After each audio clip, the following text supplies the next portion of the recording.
Hello and good morning everyone, welcome to my N H vlogs. मेरा नाम है निखिल और जैसे कि आपने लास्ट व्लॉग में देखा था, हमें एक रूम अवेलेबल हो चुका है सतीश कुमार जी का। और आपने देखा हमने किस तरीके से वहाँ पे सब सफाई अभियान करा। हमने खुद ही अपना झाड़ू उठा के और सफाई करी वहाँ पे। आज हम जा रहे हैं, देखते हैं जितने बच्चों का एडमिशन आज हम करवा पाएंगे। हम बच्चों को एनरोल करना शुरू करते हैं, देखते हैं कितने बच्चे एंड पेरेंट्स इंटरेस्टेड होते हैं अपने बच्चों को पढ़ाने के लिए। तो आज के व्लॉग में ज़्यादातर यही रहेगा। और अगर आप नए जुड़े हुए हैं हमारे व्लॉग के साथ तो प्लीज़ पुराने व्लॉग ज़रूर देखिएगा, क्योंकि ये एक सीरीज़ है, आपको मिस नहीं करनी है। जब शुरू से आप पूरी सीरीज़ देखना शुरू करेंगे then you will get to know और पूरा एक फेयर आइडिया मिलेगा आपको कि हम कैसे कर रहे हैं। पीछे देखिए स्वामी सर और रोहित। ओ मन में है विश्वास, ये हमारे कैब पूरा है विश्वास, हम होंगे कामयाब। ये पूरा गीत इंस्पिरेशन के लिए, हम कुछ ना कुछ अपने आप को खुश रखने के लिए और अपने आप को इंस्पायर रखने के लिए ऐसे एक्टिविटीज़ करते रहते हैं, गाने गाते रहते हैं। और अपने आप को ज़रूरी है ना मोटिवेट रखना। आज का ब्लॉग शुरू हुआ है कैब से। ये हमारे कैब वाले भैया हैं, इनसे भी हमने काफ़ी बातें की, इन्होंने भी अच्छे से सुना और इनके भी विचार अभी सुनेंगे। अभी he is driving right now, so drive करते वक्त तो डिस्टर्ब नहीं करूँगा मैं। वो आपको सुनाएंगे कि इनके क्या विचार हैं इस चीज़ को लेके। और आप लोग अपना सपोर्ट दिखाते रहिए प्लीज़, ज़्यादा से ज़्यादा वीडियो को शेयर करते रहिए, सब्सक्राइब कीजिए चैनल को और इसी तरीके से हमें मोटिवेशन मिलता रहेगा। सो कीप मोटिवेटिंग अस। हम मिलते हैं अभी आपको घेवरा जैसे ही पहुंच जाते हैं। अभी देखिए बैकग्राउंड में अभी भी ये गाना गा रहे हैं। हम होंगे कामयाब, हम होंगे कामयाब, हम होंगे कामयाब एक दिन। हो मन में है विश्वास, पूरा है विश्वास, हम होंगे कामयाब एक दिन। हम फाइनली घेवरा पहुंच गए हैं और जैसा कि मैंने आपसे कहा था कि हम जो हमारे कैब ड्राइवर भैया हैं उनसे भी बात करेंगे, हम उनसे जानते हैं कि उनके क्या विचार है इस चीज़ को लेके। नमस्ते, हेलो एवरीबॉडी। मैं आपसे बताना चाहूँगा कि सर जो काम कर रहे हैं बहुत ही अच्छा काम कर रहे हैं और मैं आप सभी लोगों से कहूँगा कि सर का चैनल सब्सक्राइब करें और देखें और लाइक करें और अपने जितने भी जानने वाले हैं सभी को बताएं। ये सर जो पहल की है इन्होंने बहुत ही अच्छी की है। धन्यवाद। चलिए, हमने भैया से बात की। भैया ने हालांकि हमारी बहुत तारीफ़ कर दी, बहुत अच्छे से तारीफ़ करी है भैया ने हमारी।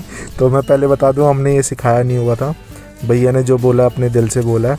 अभी हम घेवरा पहुंच गए हैं, चलिए हम देखते हैं, एक बार बच्चों से मिलते हैं। आप ही लोगों का जो लगाव होगा ना वो हमें खींचेगा, नहीं तो हम लोग नहीं, क्योंकि हम लोग बिजनेस मॉडल लेके नहीं आए है ना। हम आप लोगों के रिस्पेक्ट और आपके प्यार की वजह से हम लोग आए थे। तो आप लोग मिलते हो रास्ते में तो फिर आप नमस्ते भी नहीं करते हैं। अभी बहुत सारे बच्चे तो हम देखते हैं कि हाँ मैं पिछली बार था उन्होंने नमस्ते भी नहीं किया। तो कोई बात नहीं। तो बेटा ये आप लोगों को देखना है कि हम लोग आप लोग अपने टीचर्स का अगर रिस्पेक्ट करते हो ना, तभी एक रिलेशनशिप क्रिएट होता है। और टीचर जो होता है ना वो माँ बाप के जैसा ही होता है, बल्कि ना एक थोड़ा सा एक कदम और आगे चला जाता है।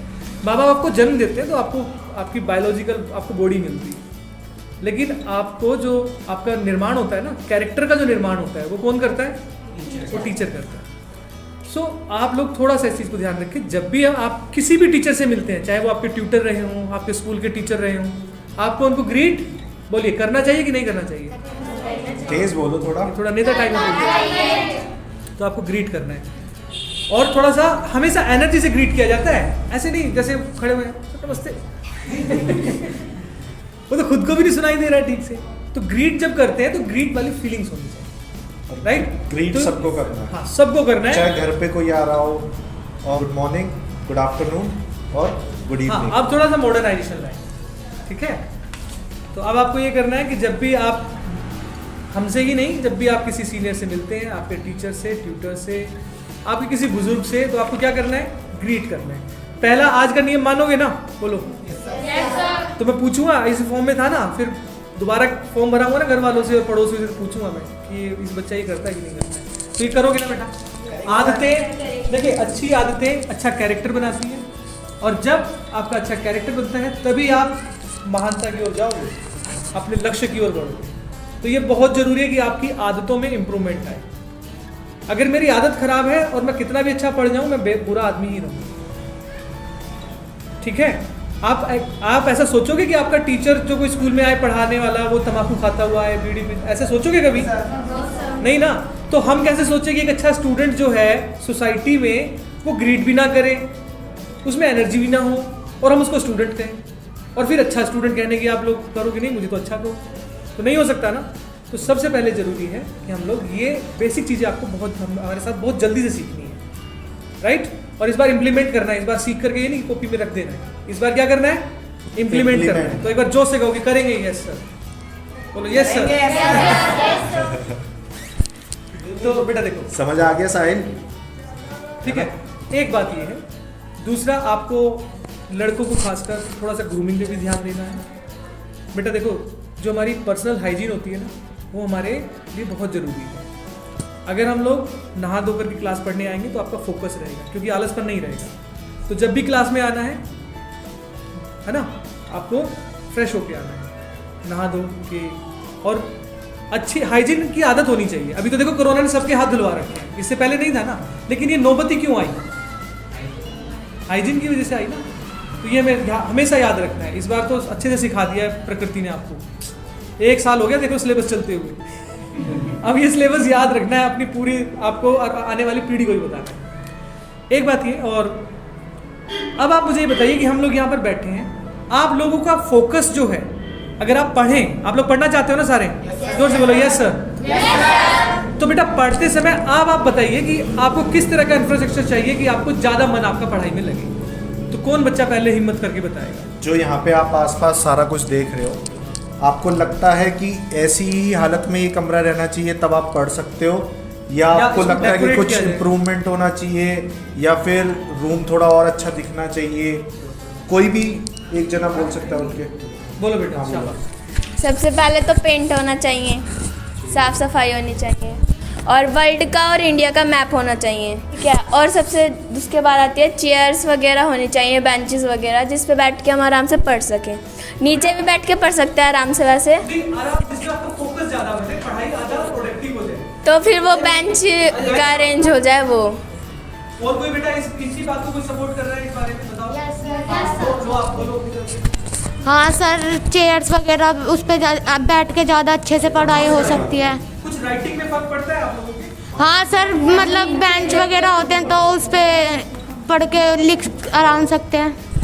एक तो प्रॉपर क्लीनिंग होनी चाहिए, क्योंकि अगर जब तक क्लीनिंग नहीं होगी तो हेल्थ भी ख़राब हो सकती है बच्चों की। और प्लस में पेंट वगैरह अगर रूम अच्छा दिखेगा तो इंटरेस्ट बढ़ेगा उससे। आपका इंटरेस्ट बढ़ेगा। हाँ, अट्रैक्टिव लगेगा ना, तो रोज आने का मन करेगा। तो ऐसे में पढ़ाऊंगा तो फिर नहीं आया समझ। सर, और सर टीचर जो पढ़ाते हैं ना, ज़्यादातर स्ट्रिक्टली पढ़ाते हैं, लेकिन अगर जितना फ्रैंक होकर पढ़ाएंगे ना तो शायद और भी अच्छे से गेन कर सकते हैं तो स्टूडेंट। अभी आप मेरे से जो पीछे बच्चे इंट्रोड्यूस हैं जो अभी हुए हैं, आपको कैसा लगा हमारा नेचर? सर अच्छा है, फ्रैंक ही है, ठीक है सर। लेकिन बेटा एक बात समझो, पढ़ाते समय तो हम लोग बहुत सॉफ्ट हैं, जब तक आपके दिमाग में पहुंच जाएंगे। आप जितनी बार पूछोगे उतनी बार बताएंगे। लेकिन जो गलती ये होगी ना कि हमने तो आपके दिमाग में पहुंचा दिया, अब आपसे कहा गया कि भैया घर जाकर रिवीजन करना है, जो कि बहुत जरूरी है, और आप लोगों ने रिवीजन नहीं किया, कॉपी में काम ही नहीं किया, नोटबुक में।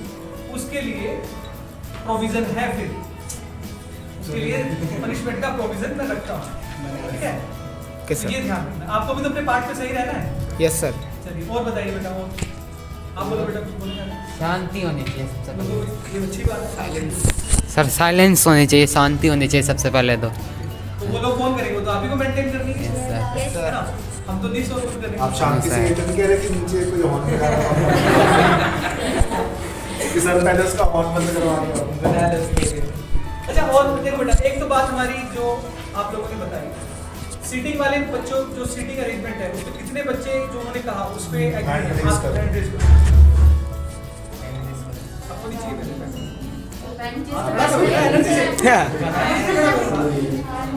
तो ये तो सारे ही हैं फिर, है ना? चलिए, अब आपने कहा पेंट का, तो जो दीवारें आपको लग रही है, क्योंकि देखने में अच्छा नहीं लग रहा तो फिर फीलिंग्स नहीं आती अच्छे से, तो अच्छे से होना चाहिए। तो बेटा देखो, आप लोग बताओ, अभी तो ये दीवारें जिस हालत में हैं आप लोग देख रहे हो, और आप ये भी कह रहे हो कि इसमें मन नहीं लगेगा पढ़ने में, लेकिन पढ़ना में है बहुत ज़रूरी। अगर मैं ये कहूँ कि हमारे पास पेंट का पैसा नहीं है, इन दीवारों को रिपेयर कराने का पैसा हमारे पास नहीं है, तो कोई सजेशन है आप लोगों के पास? बताओ बेटा, आप बताओ। लो, सबसे पहली बात चार्ट्स वगैरह, वो भी 2-3 रुपए के ही आते हैं। चार्ट्स लगा के हम इसको भी कर सकते हैं। प्लेन चार्ट हो, कलरफुल होता है वो भी, और उस पे हम डेकोरेट कर सकते हैं। डेकोरेट हम कर सकते हैं उसमें। सर जैसे कि जो जिन्हें पेंटिंग का शौक़ वगैरह है वो अपनी मर्ज़ी से पेंटिंग बनाना चाहें, जैसे कि कई बार होता है कि हाँ अगर कोई पेंटर आएगा वही पेंट नहीं कर सकता, बच्चे भी अपनी मर्ज़ी से दीवार को पेंट कर सकते हैं। तो आप लोग कर सकते हो ना? किस किस को पेंटिंग का शौक है? अच्छा, शौक है इसलिए नहीं, अच्छा सॉल्यूशन। और कोई बेटा सॉल्यूशन? सोचो, माइंड क्रिएटिव करो। न्यूज़पेपर, सर अच्छे से डेकोरेट करके कोई न्यूज़ हो वो चार्ट पे बना के, न्यूज़ चार्ट्स बना के चिपका सकते हैं, डेकोरेट कर सकते हैं। और बेटा बोलना चाह रहे हैं आप? तो अभी हमारे पास जो सॉल्यूशन आया कि हम लोग कुछ क्रिएटिव आर्ट, है ना, कुछ ड्राइंग्स, उससे हम इन दीवारों को करेंगे। तो अब करने के लिए किसी को बुलाना पड़ेगा क्या, या आप ही लोग कर लोगे? फिर जोर से बोलो कि हम करेंगे। लेकिन ये भी, चलिए बच्चों, एक और किसी के पास सजेशन है? तो बेटा देखो, हम लोग एक काम करते हैं फिर, हम लोग पढ़ाई भी कंटिन्यू करेंगे, साथ में एक दिन आप लोगों को यहीं पर बैठ के हम लोग एक आपको डेकोरेट का जो है ना सामान देंगे, खासकर चार्ट। लेकिन चार्ट आपको थीम पे डिज़ाइन करना है, ताकि वो भी हमें कुछ समझाए, है ना? ऐसे कुछ भी तो लिख के नहीं लगा सकते ना, तो वो थीम हम आपको बताएंगे। उस थीम पे आप एक ड्राइंग का हम लोग ऑर्गेनाइजेशन कर लेते हैं। सब बच्चों को पार्टिसिपेट करना है उसमें, और अच्छे से पार्टिसिपेट करना है। अपने थीम सोचने हैं, कुछ हम थीम आपको सजेस्ट कर देंगे। आप लोग भी बताओ किस किस थीम पे हम लोग बना सकते हैं, ताकि आपका क्लासरूम जो है वो इंटरेक्टिव क्लासरूम हो जाए। उसको देखते ही लोगों को लगे कि हाँ देखो पढ़ने वाली जगह है, और आप, सबसे बड़ी बात है कि आपका फोकस उसमें बन जाए, आपको पढ़ने में बैठने में अच्छा लगे। तो वो आप सजेशन दे सकते हैं। सर एजुकेशन से रिलेटेड कुछ चीज़ बना सकते हैं, जैसे कि मैप हो गए, चार्ट पे मैप बना सकते हैं, है ना, और उस पर मतलब और हो गए साइंस से रिलेटेड कुछ चीज़ होगी वो भी सर पेस्ट कर सकते हैं बना के, पेस्ट कर सकते हैं, कटिंग, मतलब कटिंग वटिंग करके वो। जैसे सर हम मैप वगैरह बना सकते हैं, हिस्ट्री के बारे में हम कुछ लिख सकते हैं, और जैसे कोई भीमराव अम्बेडकर के बारे में हम कुछ भी बना के लिख सकते हैं। सर बनाने के लिए तो हम कुछ भी बना सकते हैं, बट जो एक चीज़ होती है अट्रैक्टिव, जिससे बच्चों को नॉलेज भी मिले और देखने में भी अट्रैक्टिव सा हो, वैसे मीनिंग वगैरह भी लिख सकते हैं। जैसे कि हम मान सकते हैं वर्ड मीनिंग वगैरह हो गई, वो हमने नोट करके लिख दी और वो कर दिया। और बहुत सारे ऑप्शंस होते हैं, जैसे कि बेटी बचाओ बेटी पढ़ाओ, बहुत सारी चीज़ें होती हैं, वो सारी चीज़ें। तो बेटा पता है हम लोग आपसे क्यों पूछ रहे हैं? समझो, पढ़ाई लिखाई किस लिए करते हैं? ताकि हमारी बुद्धि विकसित हो, है ना? हम लोग परेशानियों का सॉल्यूशन ढूंढ सकते। जब आप बड़े हो जाओगे और नौकरियां करने लगोगे, कोई प्राइवेट करेगा तो कोई गवर्नमेंट करेगा, कोई अपना बिजनेस करेगा, तो आप तरह तरह की प्रॉब्लम्स को फेस करोगे ना। उन प्रॉब्लम का सॉल्यूशन भी आपको ढूंढना होगा। अब जब रिसोर्सेज कम हो, और आप लोगों ने बहुत अच्छे सजेशन दिए, हम लोग ऐसे ही एक्सपेक्ट कर रहे थे कि आप लोगों की तरफ से ऐसी बातें आनी चाहिए, तो रिसोर्सेज कम में कैसे अपनी प्रॉब्लम्स को टैकल किया जाता है वो आप लोगों ने दिखाया है।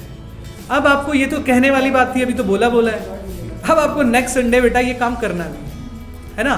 तो अब एक एनर्जेटिक एक बात कहेंगे आप कि हम लोग नेक्स्ट संडे इसको करेंगे, राइट?